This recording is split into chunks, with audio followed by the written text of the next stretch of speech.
Hey guys, tonight we drift toward the salt-dry winds of Baja, California, where the moon casts broken shadows across crumbling clay walls, and someone, has been waiting far too long for a visitor who never came. You will walk where the desert reclaims stone, where chapels sigh with the air of forgotten prayers, and where time, frankly, seems a little too fond of looping back on itself. You probably won't sleep near a mirror after this. So, before you get comfortable, take a moment to like the video and subscribe, but only if you genuinely enjoy what I do here. Let me know where you're listening from, and what time it is in your part of the world. Now, dim the lights, maybe turn on a fan for that soft background hum, and let's ease into tonight's journey together. You stand before the edge of the Gulf of California, boots planted in sand so fine it squeaks softly when you shift your weight. The air tastes like limestone and dried sagebrush, and far up the craggy slope, a structure leans into the wind like an old man trying to remember his way home. It's the old mission of San Ezekiel, long abandoned, supposedly sealed, and definitely not part of any modern tour guide's list of safe ruins to visit alone. But that's kind of the point, isn't it? The locals in the fishing village below had warned you, but only in vague glances and hurried whispers. One elderly woman, missing half her teeth but none of her spite, told you plainly, don't follow the singing, and don't open the box. She wouldn't say what box. Oh, what kind of singing? You climb. As the path narrows, the desert seems to still itself. Not quiet. Exactly. No, that would be a mercy. But waiting. The cicadas stop. The seabirds fall silent. Even your own breath feels borrowed. When you crest a final ridge, the mission is there, as if it had never fallen into disrepair. Bleached white walls shimmer with age, and arched windows yawn open into the night. But something about it, it's not ruined so much as it is exhausted. Every tile, every wooden beam, seems to sag with the weight of stories it was never meant to carry this long. The old mission bell is gone, but the belfry still stands. A breeze rustles through, and for just a second, you could swear you hear it, a single chime. Deep, hollow, resigned. You laugh at yourself. That's what happens when you read too many ghost stories before a solo trip. You press forward. Inside, it smells of burnt incense and something you can't quite place, like chalk soaked in seawater. Dust floats in narrow beams of moonlight, drifting lazily through air thick with silence. You step into the nave, and your boots echo faintly off the tile. Except once, just once, you hear an extra step. Not yours. It's fine. You wander past warped pews, each one scarred with initials and forgotten knife marks. One bears the date 1807. Another has a single word carved into it, Aqui. Here, at the front of the chapel, the altar remains disturbingly intact. A cracked chalice sits where the priest's hands might have once trembled. A pale crucifix tilts slightly left, its figure eroded to the point of anonymity. The face has no eyes. Behind it, a door leads to what must have once been a rectory. You press it open. The room inside smells different. Older. The temperature drops, not sharply, not all at once, but like water cooling by a degree every second until you can't remember when you first started to shiver. The walls are lined with shelves, most empty, but one corner holds a single wooden cabinet. There are no locks, only rusted hinges. You hesitate, then open it. Inside are bones. Not human, not quite. A bird, maybe, or a very small child. They are arranged in the shape of a circle, one bone missing. Something else rests atop them, a folded note, yellowed and stiff, sealed with a wax stamp bearing a cross and 3 dots. You should leave it. You unfold it. The writing is in Spanish, cramped and scratchy, like the hand was shaking. You make out a few words. Las voces no descansan, campanas en sonido, el ague su por las paredes. The voices do not rest. Bells without sound. The water climbs the walls. You blink, and for just a second, your peripheral vision ripples. Like heat rising off the stone, or like something behind the wall took a step back. You set the note down. There's no electricity in the mission, obviously, but something catches your eye, a soft glow, way in the back of the chapel. It pulses faintly, like candlelight. Except you're alone. You're sure of it. You made sure of it. Still, curiosity is an awfully convincing whisper. You follow the flicker. As you pass back into the chapel, The air feels thicker now. Closer. Your footsteps don't echo anymore. That's weird. It's all tile.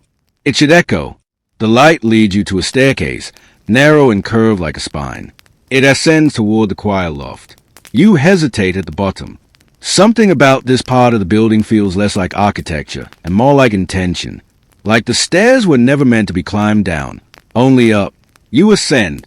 Halfway, your fingers brush something on the wall. Burnt wax.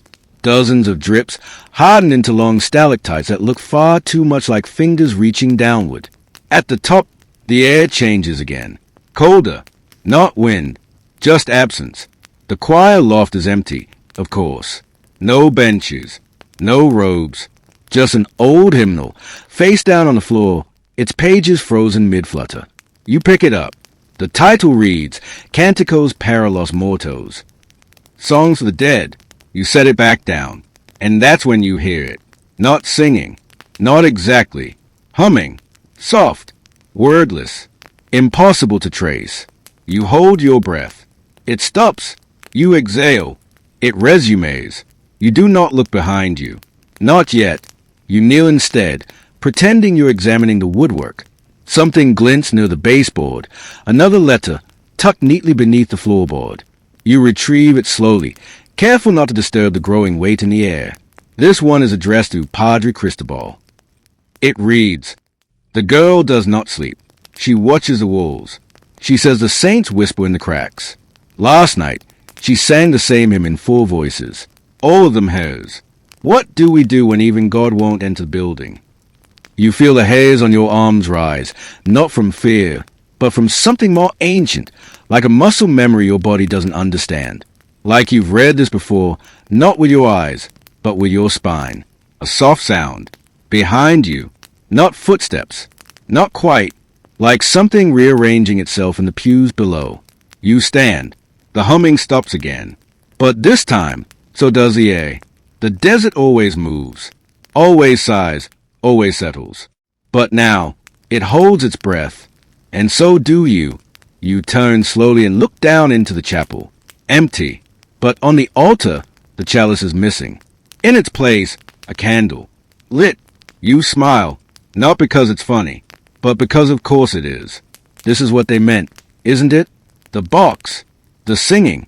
And you, walking right into the pages they never dared finish. You descend the stairs, slowly, deliberately, and return to the altar. The candle flickers. The note is gone. But something else remains. Another letter. The flame barely moves. It shouldn't exist at all, not in a building left untouched by man, wind, or mercy for over a century. Yet there it is, a small, unwavering fire resting in a chalice you could have sworn was missing only moments ago. It doesn't flicker like fire should. Instead, it pulses, like breath or the subtle rhythm of a sleeping heart. Except it's not sleeping, is it? You stand before it in the hollow hush of San Ezekiel, where even your thoughts seem to echo too loud. The candle doesn't give off warmth.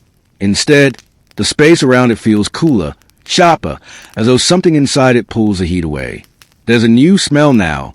Less incense, more copper. Old blood or old secrets. You can't be sure which. And there's the letter. Folded once, aged like the others, but this one isn't sealed with wax. Instead, a strand of coarse black hair, still greasy, still clinging to scalp, binds the parchment closed. It twitches when you touch it, just once, as though it remembers being part of someone who knew you'd come. You undo the knot and unfold the note. We buried the last girl without eyes. She screamed until the moment we laid her down, but it wasn't her voice by the end. There were too many syllables, too many languages, and none of them knew the word mercy. You reread it, slower this time. The candle dims, and in the silence that follows, a new sound emerges from somewhere deeper in the mission. Scratching. Not the frantic kind. No, this is rhythmic, almost patient, like something behind a wall keeping time with your breathing. You pocket the letter. Why? You don't know. And move toward the sacristy, the small room priests once used to prepare the ritual tools, robes, wine. The door is barely hanging on, its hinges moaning like a mouth that forgot how to scream. You push it open, slowly, and step inside. The scratching stops. The room is colder than it should be, even in desert air. One small window lets in a strip of moonlight, and you freeze when you see what's beneath it. A single chair, facing the wall. At the bottom, you find a chamber. A circular room carved into the stone beneath the mission, never recorded, never named. The ceiling is domed, the center occupied by a dry well ringed with burnt-out candles. You lean in. The drop is shallow, maybe 6 feet. Bones at the bottom. Hundreds. Some small, some far too small. You whisper something. You're not sure what. A word, or maybe a question, or maybe just your own name. The well answers. A sigh, one you feel more than hear. And then, movement. A finger? No. A shadow with fingers? No. Just a bone shifting as if to make room for you. You do not descend. Instead, you step back and scan the chamber walls. And that's when you see them. The letters, dozens of them, press into the mortar. Some nailed, some buried half in, all sealed with wax or thorns or teeth. And beneath each, a name.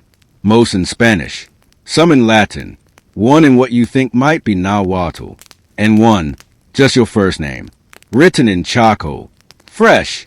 You blink. It's still there. You walk to it and reach out, but just before your fingers touch the paper, it curls. Inward, as if retracting from you. The wall exhales. The smell of brine and mildew fills the room. You leave it alone. Another note, more accessible, catches your attention. You remove it gently. This one reads, "She came with the rain. That was our first mistake, opening the door in drought.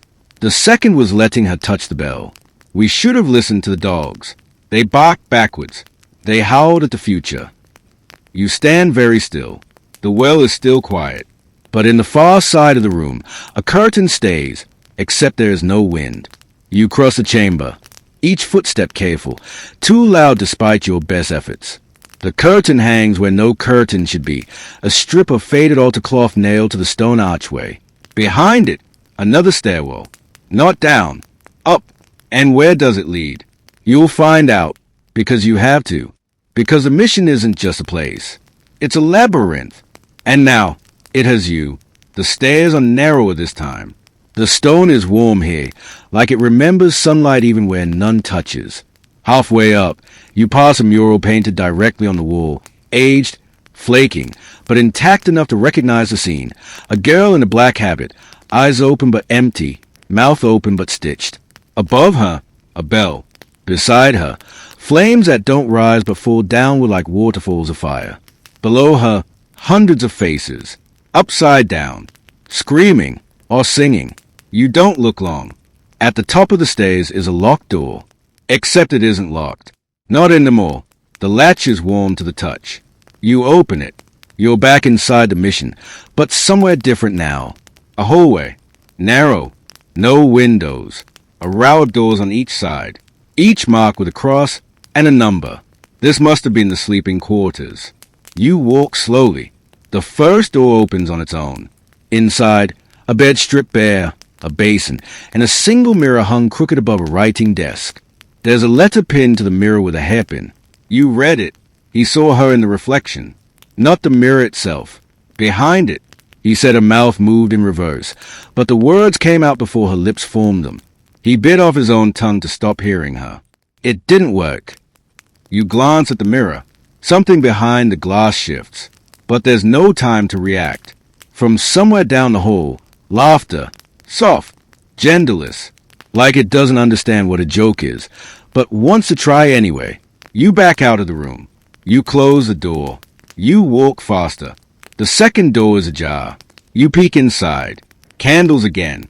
This time, arranged in a circle, all lit. In the center, an empty chair, and beneath it, scorched floorboards in the shape of a bell. Another letter, this one taped to the wall. Do not speak your own name aloud in this room. That's how she finds you. You whisper someone else's name, anyone's. Maybe an old teacher. Maybe someone you hated in school. Just in case. The candles dim. You move on. Third door. It opens before you touch it. A child's humming again. This time louder. Closer. Inside, a collection of dolls made from cloth and hair, each one with something stitched where its mouth should be. A rosary, a finger, a single tooth. No letter this time. Just a chalkboard, one word written. Regrazer. Return. To what? You back away. The door slams shut behind you. The hallway ends in another wooden door, iron-bound. Heavier. Older. Your hand hesitates on the knob. Behind it, silence. Not stillness. Not peace. But the absence of sound. The kind that only happens in places not meant for humans anymore. You open it. Inside, a library. Dusty. Claustrophobic. The shelves curve inward, like the whole room wants to close around you. Books with no titles. Journals with missing pages. Pages with no ink. But one book lies open on a lectern. It's a registry. You scan the names. All of them marked deceased. Until the last one. Blank. Waiting. You turn the page. And there it is. Your name. Already written. Beside it, a date. Tomorrow's. You close the book.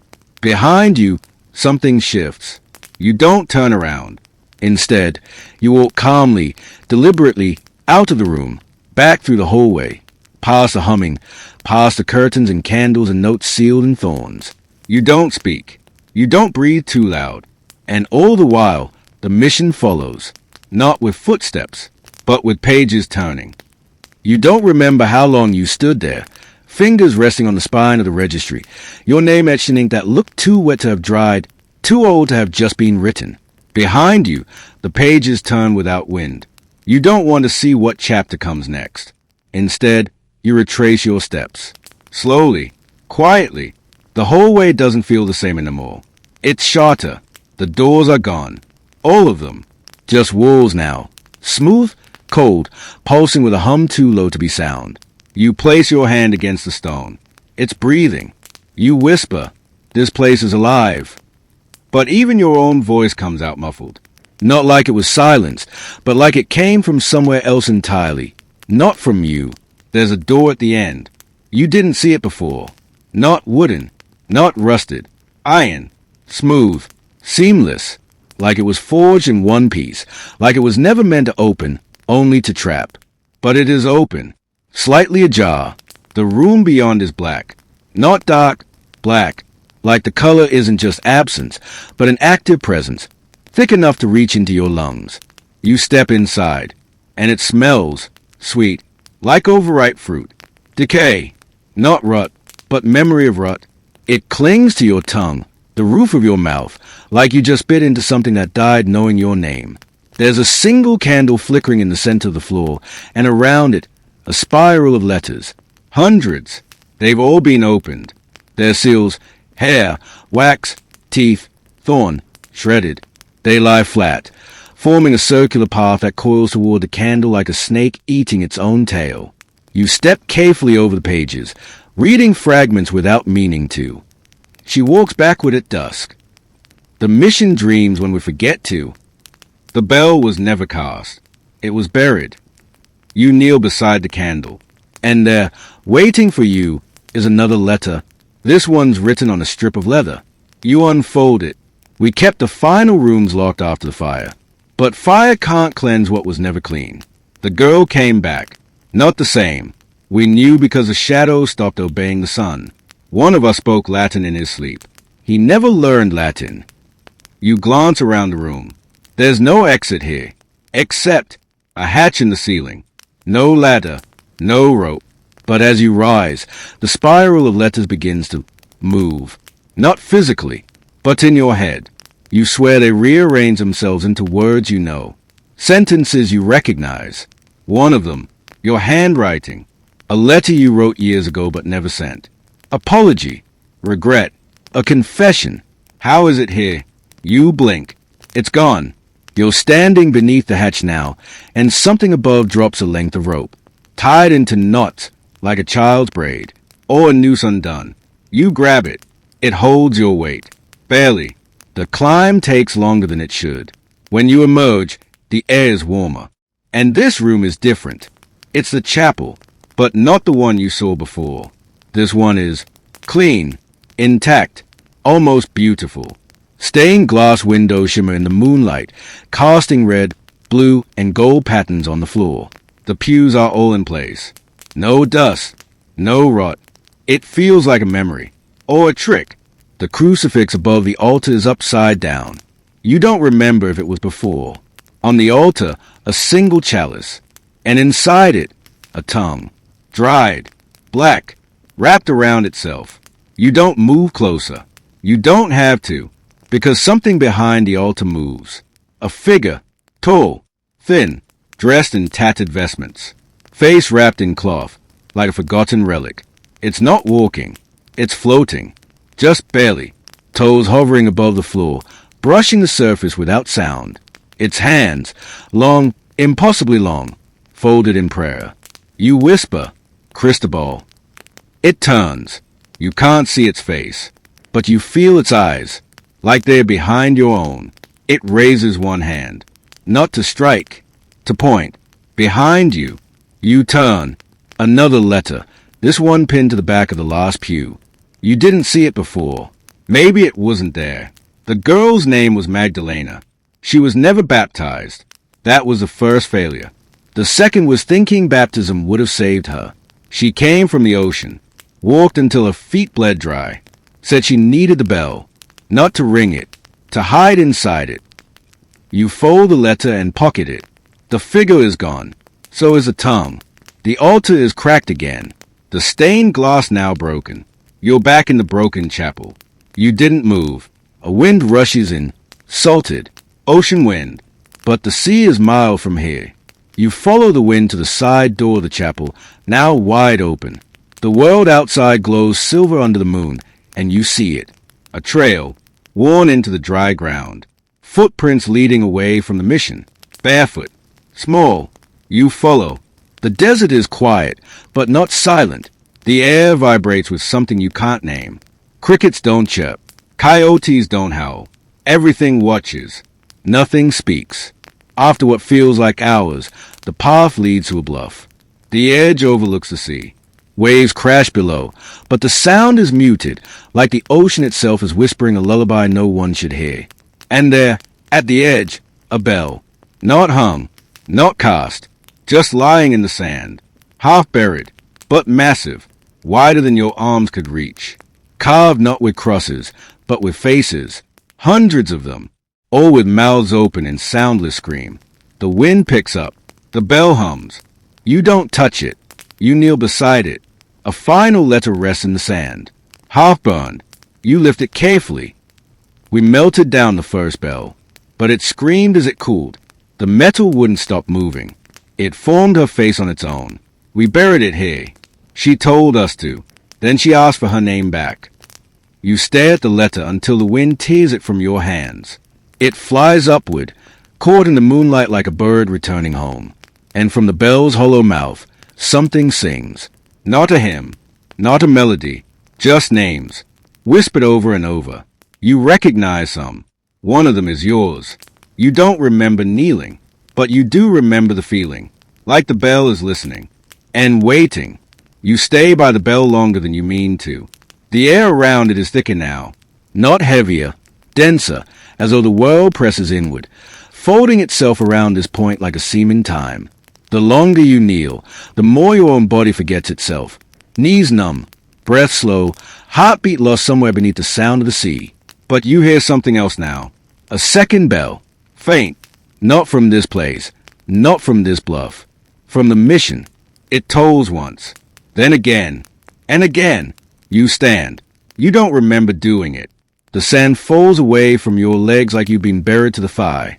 Your steps are unsure at first, but the sound of the distant bell keeps calling, pulling you gently, insistently, like a rope tug from within your ribs. You don't follow the path back. You don't need to. The land lines. The terrain bends. The dry brush parts, and you pass through without resistance, like it remembers you, like it knows you're meant to return. The mission appears as it was on your first arrival, ruined, weathered, cloaked in shadow. Except this time, there are lights inside. Not candles, not fire. Lanterns. Old, flickering, oil-fed lanterns set one by one along the hallway. They line your way inward, deeper, past the dormitories, past the echoing chamber with the missing doors, until you reach it, the whispering room. You called it that, not because it whispered to you, but because you could never prove it didn't.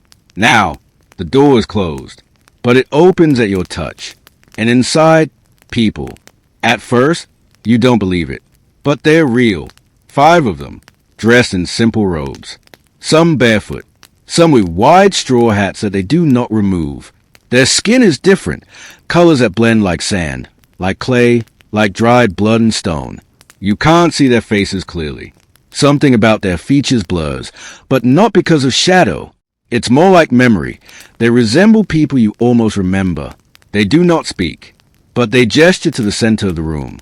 There's a table, a single candle, and a wooden box.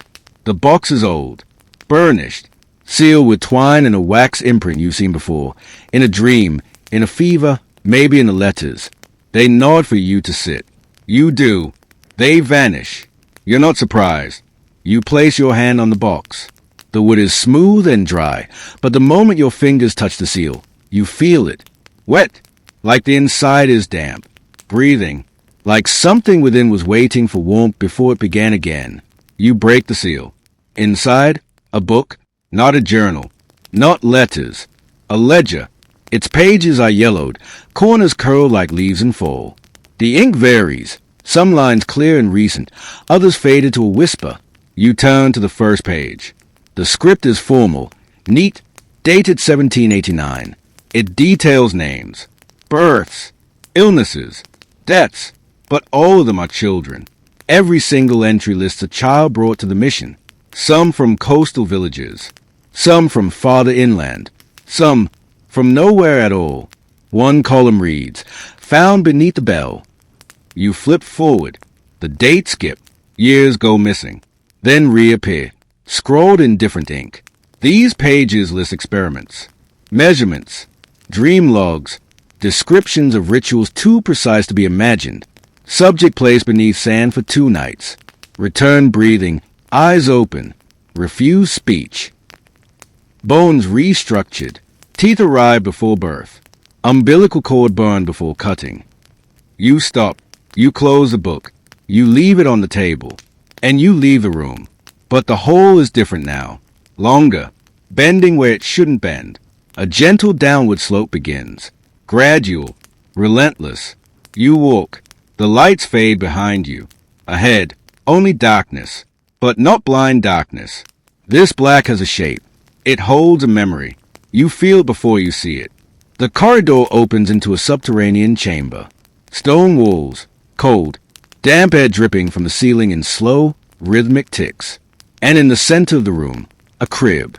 No dust, no decay.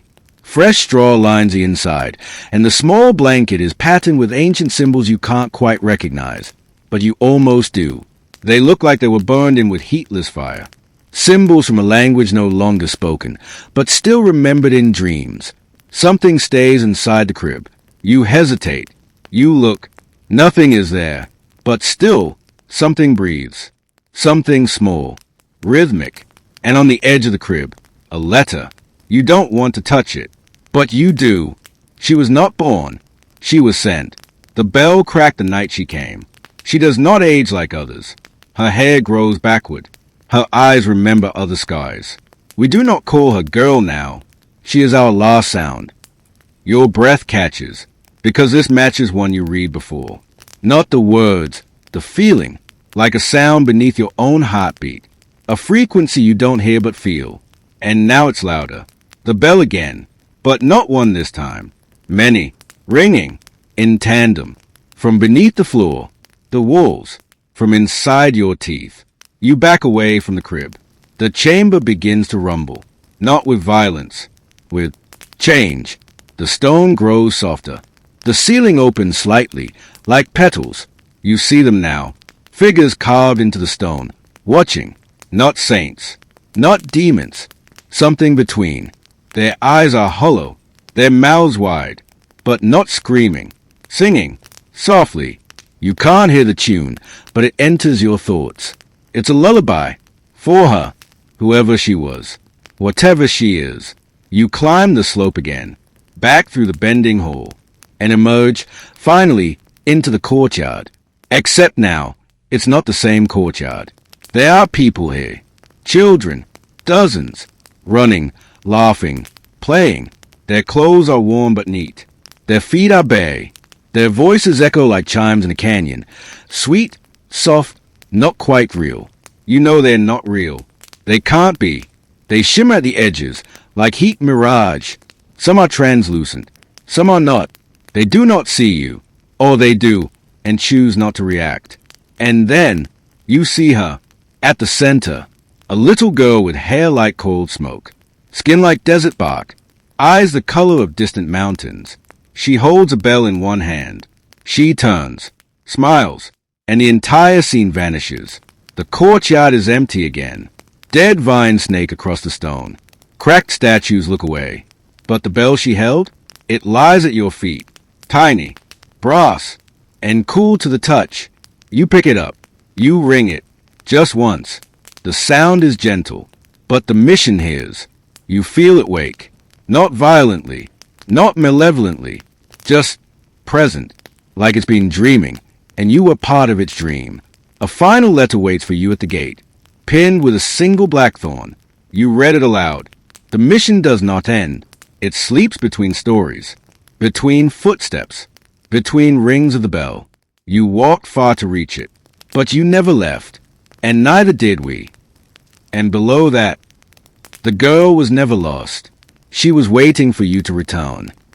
The gate creaks open, and the night breeze carries you outward. You take one last look. The mission stands still. Quiet, but not empty. Never empty.